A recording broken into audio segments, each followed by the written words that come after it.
500 tahun yang akan datang. Tidak banyak air yang tersisa di bumi.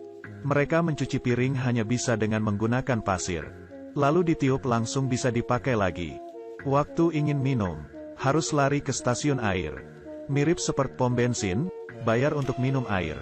Orang miskin yang tidak mampu membeli air, hanya bisa membeli alkohol. Keluarga Lao Bai tinggal di sini. Rumah yang terbuat dari beberapa kontainer. Karena tidak rela mengeluarkan uang untuk air, hanya bisa mendapat air dari makanan. Makanan yang berlendir, ditambahkan air. Mereka memiliki banyak tanah, tetapi tidak memiliki air. Sebidang tanah ini menjadi sebuah hiasan. Lao Bai dan putranya Xiao Bai berjalan selama beberapa jam setiap hari untuk mengirim barang ke pekerja di pabrik air. Untuk mencari nafkah, dia selalu mendekati mandor, berharap bisa memiliki air di rumahnya. Tetapi Lao Bai tidak memiliki uang. Mandor tentu saja menolaknya. Dalam perjalanan pulang, keledai yang membawa muatan mereka kehausan, kewalahan, akhirnya jatuh. Keledainya sudah seperti seorang anggota keluarga. Lao Bai dengan senjata apinya memberikan keledai itu kedamaian. Keesokan pagi harinya, Lao Bai dan Xiao Bai ke rumah lelang yang ada di kota. Membeli keledai mesin bekas, membuat keluarga yang tidak kaya menjadi lebih miskin. Setelah membeli keledai, keduanya datang ke stasiun air untuk membeli seember air. Lao Bai terlalu serakah, tidak tahan langsung meminumnya terlebih dahulu. Satu mulut penuh ini adalah mereka. Walaupun demikian, pasangan itu memegang anak mereka dan galon minum. Memberikan mereka beberapa sedekah. Putrinya yang tukang berontak, Xiao Mei, punya pacar bernama Xiao Shuai. Tidak terlihat seperti pria yang serius. Dan dia selalu bertengkar dengan Lao Bai. Tidak hormat pada orang yang lebih tua. Kali ini dia datang, ingin meminjam robot keledai dari Lao Bai. Tentu saja Lao Bai menolaknya. Pria seperti ini membuat cinta Xiao Mei tidak bisa terlepaskan. Lao Bai sangat menentang keduanya. Xiao Mei selama 3 hari bertengkar dengan Lao Bai untuk mencegah kedua orang itu bertemu. Lao Bai sampai memaku pintu dan jendela, tidak membiarkan putrinya keluar rumah. Hari ini Lao Bai menemukan kunci gudang dicuri. Buka pintu langsung melihat robot keledainya hilang. Mengingat Xiao Shuai ingin meminjam darinya beberapa hari yang lalu. Tidak hanya dia tidak setuju, tapi masih ada beberapa hal yang tidak menyenangkan. Jadi Xiao Shuai dicurigai yang mencuri keledainya. Lao Bai menemui ayah Xiao Shuai. Ayah itu memberitahunya, Xiao Shuai baru saja pergi ke gunung untuk mengirimkan barang. Jelas, pencuri keledai itu pasti Xiao Shuai. Xiao Bai mengambil senjatanya pergi ke atas gunung. Siap untuk mengambil kembali robot keledainya. Tidak disangka baru saja sampai di puncak bukit, diserang lalu pingsan. Lao Bai sadar, ditodong oleh beberapa pria besar dengan pisau. Para pekerja pabrik air berkata, Lao Bai menggunakan robot keledai untuk mencuri. Tidak peduli dengan penjelasan Lao Bai. Mereka semua tidak percaya olehnya. Untungnya Lao Bai pandai bertarung. Mendapatkan lagi senjatanya. Setelah fajar, dia akhirnya menemukan Xiao Shuai. Orang ini sebenarnya tidur tanpa malu. Dengan senjata di mulutnya, Xiao Shuai diikat. Lao Bai berpikir untuk membawa dia kembali. Pekerja pabrik air itu mengaku bersalah, membersihkan diri sendiri, tapi perjalanannya jauh. Kedua orang itu sangat dehidrasi. Bahan yang dicuri semuanya bukan air, karena Xiao Shuai terlihat sangat lemah. Secara bertahap Lao Bai melonggarkan kewaspadaannya, lalu melepaskan Xiao Shuai. Tadinya Xiao Shuai juga berpikir untuk menghidupkan kembali tanah ini.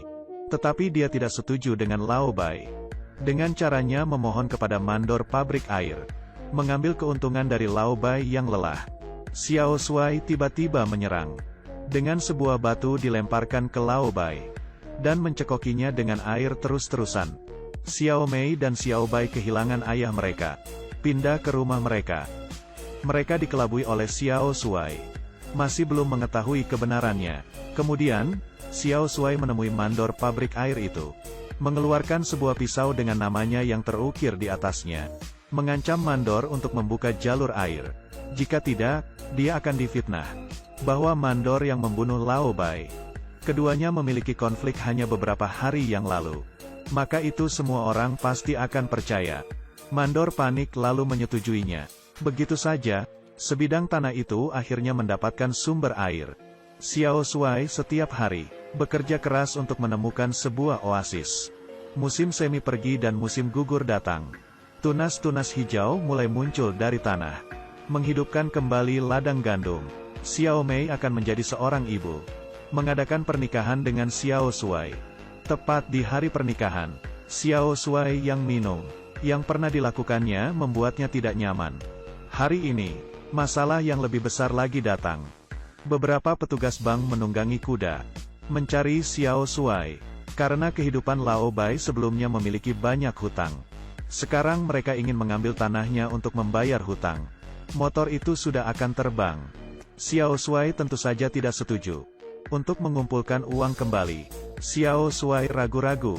Dia menipu anak temannya, diambil untuk dijual ke RFZ. Tanpa diduga ternyata RFZ orang yang berbahaya, membunuh seorang teman. Xiao Shuai hampir mati.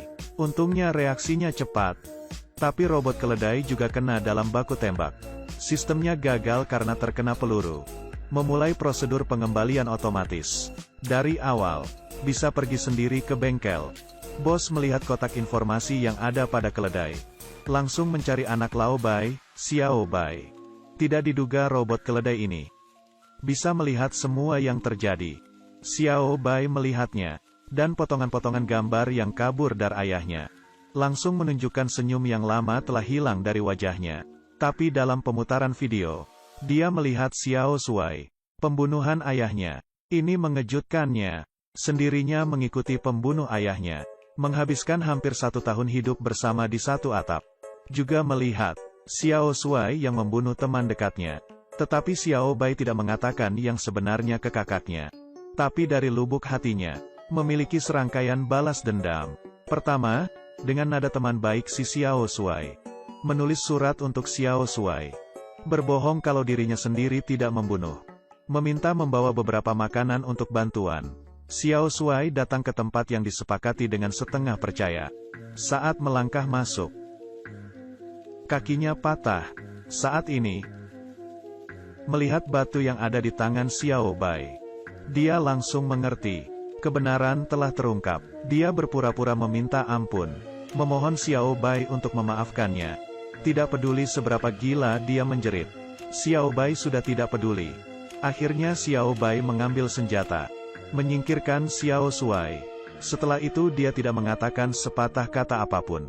Membawa pulang robot keledai, untuk mengubur kebenaran itu sepenuhnya. Xiao Bai menghapus semua video robot keledai. Tidak pernah menyebutkannya lagi. Melihat gandum sudah matang, Xiao Bai yang masih muda memutuskan. Akhirnya tanah itu menjadi subur, untuk dibawa bagi keluarga kecil itu. Seiring waktu mengalir, Xiao Mei juga pelan-pelan menerima. Tinggal bersama adiknya, hidup sederhana dan bahagia.